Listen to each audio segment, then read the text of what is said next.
아멘. 네, 하나님께 영광의 박수 올려드리겠습니다. 네, 옆 사람과도 인사하시겠습니다. 반갑습니다. 축복합니다. 사랑합니다. 네, 오늘은 종료주일입니다. 예수님이 십자가를 지시기 위하여 예루살렘에 입성한 날을 기념하는 주일인데요. 사실 예수님이 예루살렘에 오신 적은 이미 여러 번 있었습니다. 근데 왜 꼭 이 날을 특별하게 종료주일로 기념을 할까요? 그것은 바로 십자가를 지시기 위하여 예루살렘에 입성한 날이기 때문입니다. 그러니까 종료주일은 예루살렘에 입성하신 것보다 더 중요한 게 있습니다. 그것은 바로 십자가를 지시기 위하여 입성하신 것이죠. 특히 요한복음에 보면 예수님이 공생의 첫 번째 해 6월절에 예루살렘에 가셔서 많은 이적들을 베푸셨습니다. 그래서 예수님의 소문이 이미 갈릴리에 쭉 퍼져 있었고요. 그래서 사마리아를 거쳐서 갈릴리에 갔을 때 왕의 신하가 예수님께 자기 아들을 고쳐달라고 달려온 적도 있었고요. 또 다른 명절, 오순절로 보이는 명절에도 예루살렘에 가셨다. 또 가을 초막절에도 가셨다. 또 겨울 수전절에도 가셨다라고 요한복음은 기록해주고 있습니다. 그래서 예수님의 그 행적의 소문은 첫 해부터 이미 온 이스라엘과 또 예루살렘에 다 퍼져 있었습니다. 근데 예수님을 이렇게까지 대대적으로 환영하거나 공개적으로 환호하는 장면은 그동안 한 번도 없었는데요. 만 3년이 지나서 6월절을 맞이하는 그 주간에 예수님이 예루살렘에 입성할 때 사람들이 환호하기 시작했습니다. 호산나 다윗의 자손이요 이스라엘의 왕이요 이렇게 환호했는데요. 그러니까 모든 사람들이 마치 약속이 난 것처럼 그냥 몇 사람이 한 게 아니라 정말 모든 예루살렘에 있는 모든 사람들이 다 나와서 그렇게 환호한 거죠. 마치 환영준비위원회가 있어서 아주 잘 준비한 그런 환영식처럼 예루살렘에 입성하는 예수님을 대대적으로 환영했던 것입니다. 하지만 그들의 환호와 기대와는 다르게 예수님은 그들이 생각한 그런 왕으로 오신 게 아니었습니다. 어린 나귀를 타고 겸손한 모습으로 그 환호하는 백성들을 지나서 십자가를 향하여 그 고난의 길을 걸어가셨던 것입니다. 이 종료주일의 장면은요, 막 백성들이 환호하는 그 장면은 마치 클라이막스와도 같은 장면인데요. 백성들은 그렇게 환호하고 있지만 뒤에서 종교 지도자들은 예수님을 어떻게 하면 잡아 죽이려고 하고 있었고요. 예수님은 그 마지막 사명 십자가를 향하여 묵묵히 걸어가고 있는 그런 장면이었습니다. 사람들이 환호하는 그런 세상적인 왕, 또 종교 지도자들에 의해서 죽임을 당한 자칭 유대인의 왕, 하나님의 뜻에 순종하여 스스로 걸어가신 그 고난과 순종의 왕, 이 세 모습이 함께 공존하고 있는 장면이 바로 이 종료주일의 모습인데요. 오늘 이 종료주일의 예배가 나를 구원하시고 또 나를 구원하시기 위하여 오신 겸손의 왕을 높여드리고 하나님께 영광 돌리는 예배가 되시기를 바랍니다. 나 대신 십자가를 지시기 위하여 오신 예수님께 감사하는 저와 여러분 되시기를 바랍니다. 이 대신의 은혜가 있습니다. 요즘 민수기의 말씀을 묵상하고 있는데요. 이 민수기의 말씀이 종료주일의 말씀과는 잘 어울릴 것 같지 않은데 지난주 민수기의 말씀에 나왔던 이 대신에라는 말씀으로 참 많은 은혜를 받았습니다. 민수기 3장 45절 말씀입니다.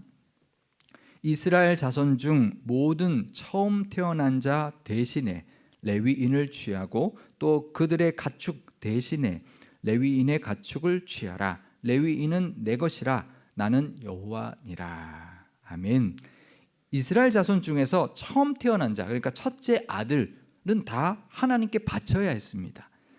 그건 가축들도 마찬가지였는데요. 그 이유는 바로 이스라엘이 애굽을 나올 때 있었던 6월절의 그 사건 때문이었는데요. 출애굽기 13장 12절과 14절에서 16절 말씀입니다. 너는 태에서 처음 난 모든 것과 내게 있는 가축의 태에서 처음 난 것을 다 구별하여 여호와께 돌리라. 수컷은 여호와의 것이니라.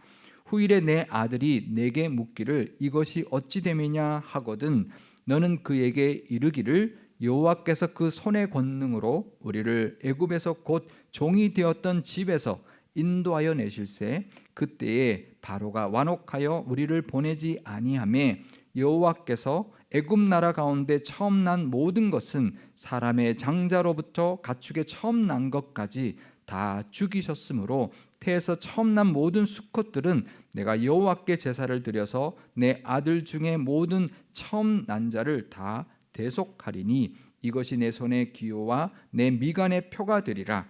이는 여호와께서 그 손의 권능으로 우리를 애굽에서 인도하여 내셨음이니라 할지니라. 아멘. 그러니까 출애굽할 때 처음 난 자, 처음 태어난 가축들은 다 죽었습니다. 하지만 이스라엘 중에는 아무 가축도 죽지 않고 살았습니다. 그러니 그 처음 난 자, 처음 난 가축은 다 하나님의 것이라는 거죠. 그래서 이스라엘 모든 집의 첫째 아들과 가축의 첫째 수컷은 다 하나님께 드려야 했습니다. 그런데요, 이미 이스라엘 백성 중에 레위 지파가 하나님께 드려졌기 때문에 처음 태어난 자를 레위 지파 사람들이 대신하게 해주셨던 것입니다. 가축의 첫 새끼도 레위인의 가축으로 대신하게 해주신 것입니다. 은혜죠.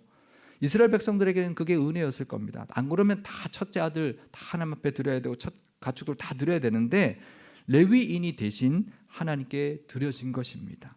이스라엘의 이 대신의 은혜가 있었던 것입니다. 우리에게도 이 대신의 은혜가 있습니다. 우리가 죽어야 했지만 우리 대신에 예수님이 죽으신 것입니다. 사순절의 마지막 고난 주간을 앞둔 이 종료주일에 우리를 대신하여 십자가를 지시기 위하여 예루살렘으로 입성하시는 그 예수님께 우리도 그 백성들처럼 호산나 외치며 찬양하는 이 시간이 되시기를 바랍니다. 호산나는 구원하소서라는 뜻이거든요. 우리를 구원해 주신 그 구원의 은혜에 찬양하고 환호하는 이 시간 되시면 좋겠습니다. 이 대신에라는 단어는요, 히브리어로 타하트인데요. 하트가 좀 하트 이렇게 해야 됩니다. 타하트인데요. 이 타하트는 성경에 여러 곳에 나옵니다. 대표적인 게 여기인데요. 창세기 22장 13절 말씀입니다. 아브라함이 눈을 들어 살펴본즉 한 순양이 뒤에 있는데 뿔이 수풀에 걸려 있는지라. 아브라함이 가서 그 순양을 가져다가 아들을 대신하여 번제로 드렸더라. 하나님께서 아브라함에게 이삭을 번제로 바치라고 하셨습니다. 근데 아브라함은 한치의 주저함도 없이 100세에 낳은 그 아들, 정말 눈에 넣어도 안 아플 것 같은 그 아들을 정말 번제로 드리려고 했습니다. 그때 하나님이 멈추게 하시고요, 그 아들을 대신하여 순양을 예비해 주셨습니다. 그래서 아브라함은 그 아들을 대신하여 그 순양을 번제로 드렸는데요, 이때도 타하트 대신하다가 나옵니다.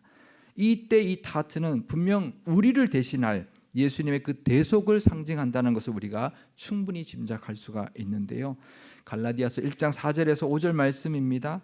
그리스도께서 하나님 곧 우리 아버지의 뜻을 따라 이 악한 세대에서 우리를 건지시려고 우리 죄를 대속하기 위하여 자기 몸을 주셨으니 영광이 그에게 세세토록 있을지어다. 아멘.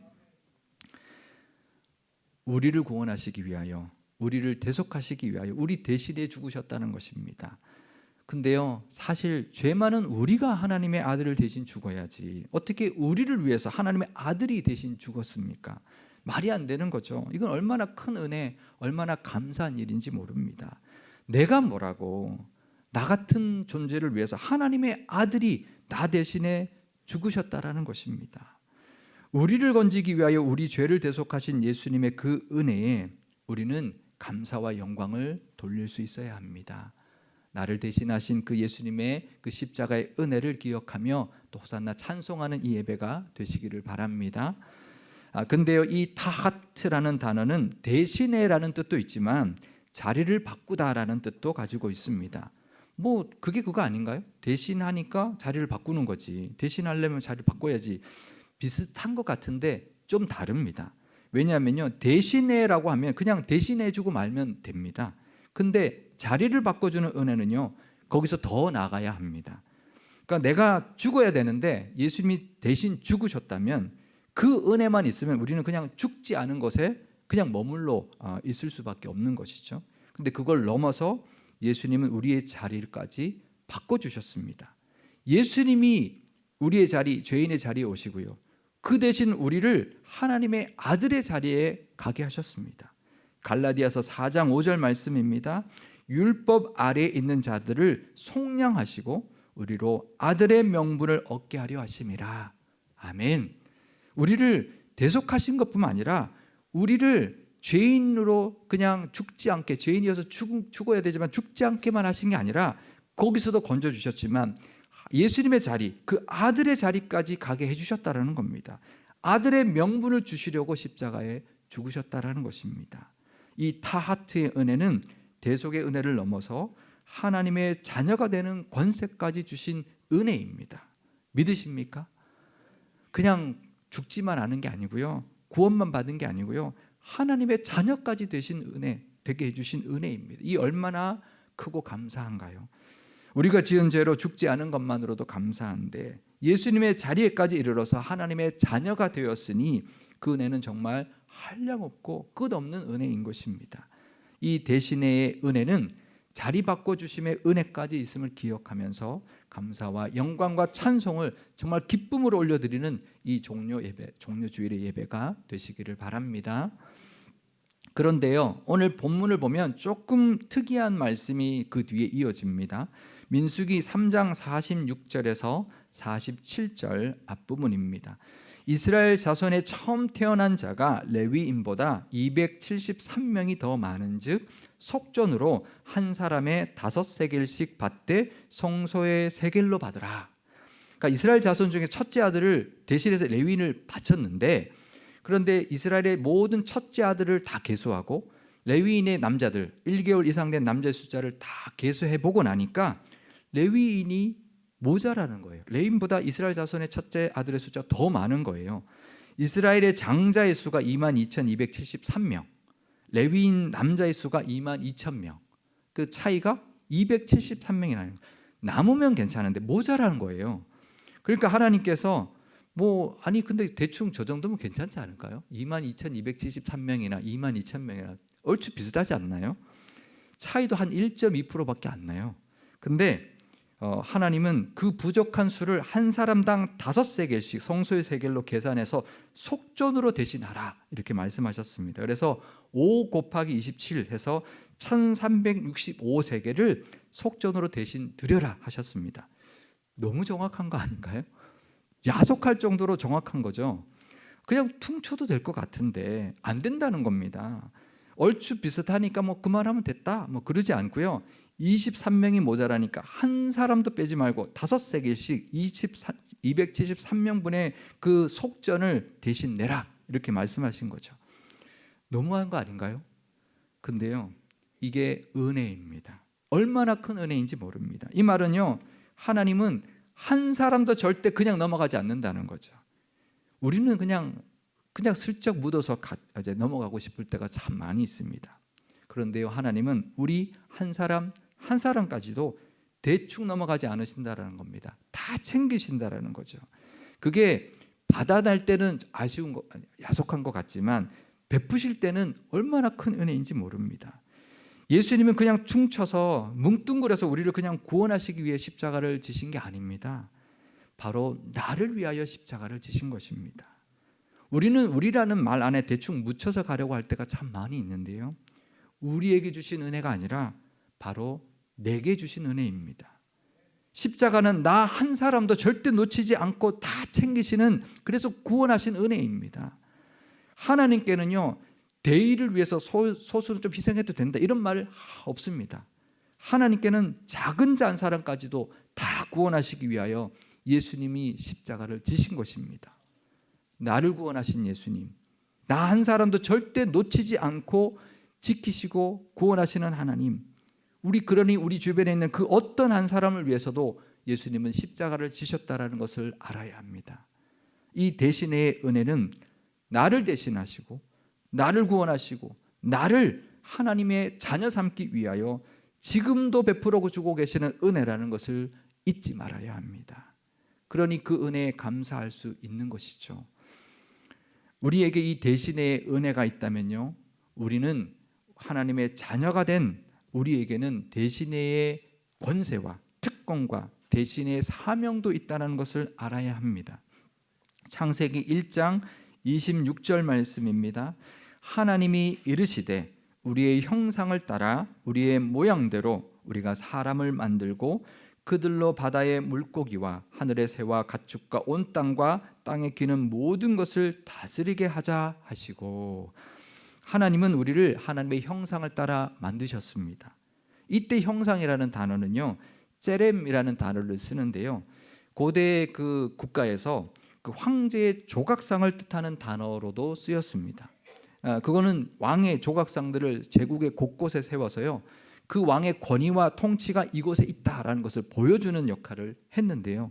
그러니까 우리가 하나님의 형상을 따라 만들어졌다라는 것은 우리가 하나님의 형상대로 지어졌다는 것뿐만 아니라 하나님의 형상으로 세워진 그런 하나님의 대리자가 되었다라는 것도 뜻하는 것입니다. 그래서 우리로 하여금 이 땅과 모든 만물을 하나님 대신 다시 다스리도록 맡겨주신 것입니다. 우리가 하나님의 형상을 따라 지음받았고 이제 하나님의 자녀까지 되었으니 하나님을 대신하여 이 땅을 다스려야 합니다. 이 땅에 하나님의 나라가 이루어지도록, 하나님의 뜻이 이루어지도록 그 역할을, 내게 주어진 곳에서 그 역할을 감당하며 살아야 합니다. 이 대신의 권세와 사명이 있습니다. 우리에게는 하나님을 대신하는 권세가 있는 것입니다. 또 그걸 통해서 맡기신 사명, 대신의 사명도 있는 것입니다. 또 하나의 모습이 더 있는데요, 우리를 왕같은 제사장이라고 말씀하셨죠. 왕같은 제사장은 바로 예수님입니다. 예수님이 바로 왕이시고 우리를 위한 영원한 대제사장이십니다. 그런데 우리에게도 왕같은 제사장이라고 하셨다면 우리가 바로 그 예수님을 대신하도록 우리에게도 왕같은 제사장의 직분을 맡기셨다라는 것이죠. 그러니 우리도 예수님처럼 해야 합니다. 겸손한 왕으로 오셨던 예수님처럼 우리도 겸손한 모습으로 사람들을 섬기고 또 신실한 제사장의 모습으로 또 사람들을 중보하고 이 땅을, 이 세상을, 이 나라를 위하여 중보하며 살아야 합니다. 세상을 겸손하게 섬기고 중보하는 사명까지 대신 감당하는 왕같은 제사장들이 다 되시기를 바랍니다. 그래서 대신의 권세를 누리시고요, 그 대신의 사명까지 감당하며 살아가시기를 주님의 이름으로 축원드립니다. 오늘은 예수님이 겸손의 왕으로 예루살렘에 입성하신 날을 기념하는 종료주일입니다. 예수님은 왕으로 환영받으며 예루살렘에 입성하셨지만 그 길은 우리 대신에 십자가를 지시기 위하여 오신 길이었습니다. 그 은혜에 먼저 감사하시기를 바랍니다. 그러면서 또 우리는 이제 그 대신의 은혜와 그 자리바꿈의 은혜를 누려야 합니다. 구원받은 것뿐만 아니라 하나님의 자녀까지 된 은혜에 감사하고 그 은혜를 누릴 수 있어야 합니다.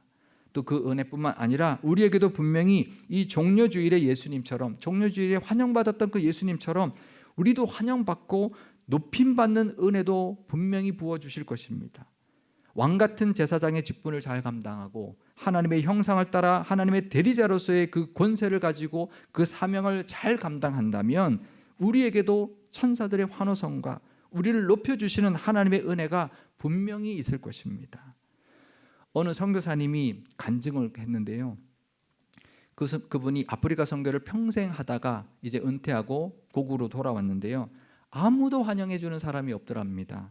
그런데 같은 배 타고 온 아프리카로 사냥을 갔다가 돌아오는 대통령이 같이 타고 왔는데 그 대통령은 사람들이 환호하고 난리더라는 거죠.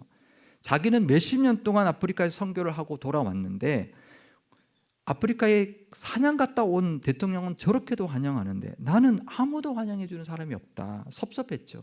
그러니까 하나님 앞에 좀 섭섭한 마음으로 그렇게 기도했더니 하나님이 그러시더라는 거죠. 넌 아직 집에 온 게 아니잖아. 아직 천국에 도착한 게 아니라서 그래. 그렇게 위로해 주셨다라는 겁니다. 그 하나님의 음성이 우리에게도 있을 것입니다. 우리에게도 분명 하나님의 칭찬이 있을 것이고 천사들의 환호가 기다리고 있을 것입니다. 우리가 이 땅에서 잘 감당하면 하나님 잘했다, 천국에서 칭찬해 주실 것이고 천사들이 막 환호해 주는 그 환호성이 우리에게도 분명히 있을 것입니다. 요즘 봄꽃들이 아주 만발하고요, 길가에 쫙 흐드러지게 펴 있는데요, 저는 그 모습을 볼 때마다 천국에 도착했을 때 천사들이 환영하는 모습 같다는 생각을 많이 합니다. 그러니까 꽃들이 활짝 펴서 막 바람에 흔들리고, 또 위에는 막 높은 데서는 막 벚꽃이 흔들리고, 또 낮은 곳에서는 막 개나리들이 노랗게 물결치는 것이 마치 천사들이 환영하는 모습처럼 그렇게 느껴지는데요. 봄에 피는 꽃들을 보면서 그 아름다움도 우리가 누리고 즐겨야 하지만, 나중에 천국 갔을 때 저런 모습으로, 아니 지금도 천국에서 우리를 내려다보면서 우리를 높이시고 칭송하시는, 칭찬하시는 하나님의 음성이 있을 것이고, 저 꽃들처럼 우리를 환호하는 천사들의 모습이 분명히 있을 것입니다. 그것을 믿음으로 기뻐하며 살아가시고 그 사명과 권세도 감당하며 살아가시기를 바랍니다. 이 종료주일에 우리 대신에 십자가의 길을 걸어가신 예수님께 감사하고, 우리가 그 대신 하나님의 자녀가 되었고 예수님이 받으셨던 그 환호와 환영을 우리도 받게 될 것을 믿고 또 감사함으로 보내시는 저와 여러분 되시기를 주님의 이름으로 축원드립니다. 기도하시겠습니다. 우리를 구원하시기 위하여 겸손의 왕을 보내주신 하나님 아버지, 오늘 이 종료주일을 맞이하여 십자가를 지시기 위하여 어린 나귀를 타시고 예루살렘으로 입성해 주신 예수님을 우리도 호산나 다윗의 자손이여 이스라엘의 왕이시여 외치며 환영하고 높여드립니다.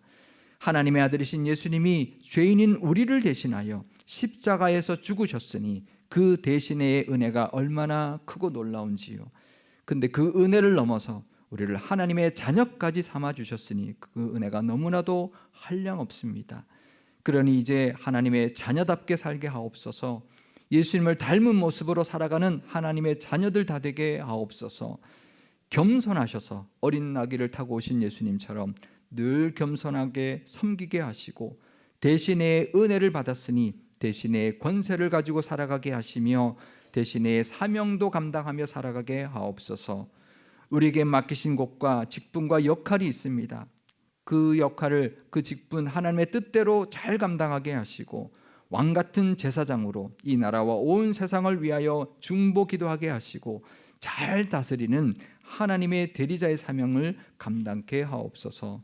그래서 우리도 예수님이 종료주일에 환영받았던 것과 같이 그런 칭찬과 환호를 천국에서 다 받게 될 것을 믿음으로 기대하며 살아가게 하옵소서. 우리 구주 예수님의 이름으로 기도드리옵나이다. 아멘.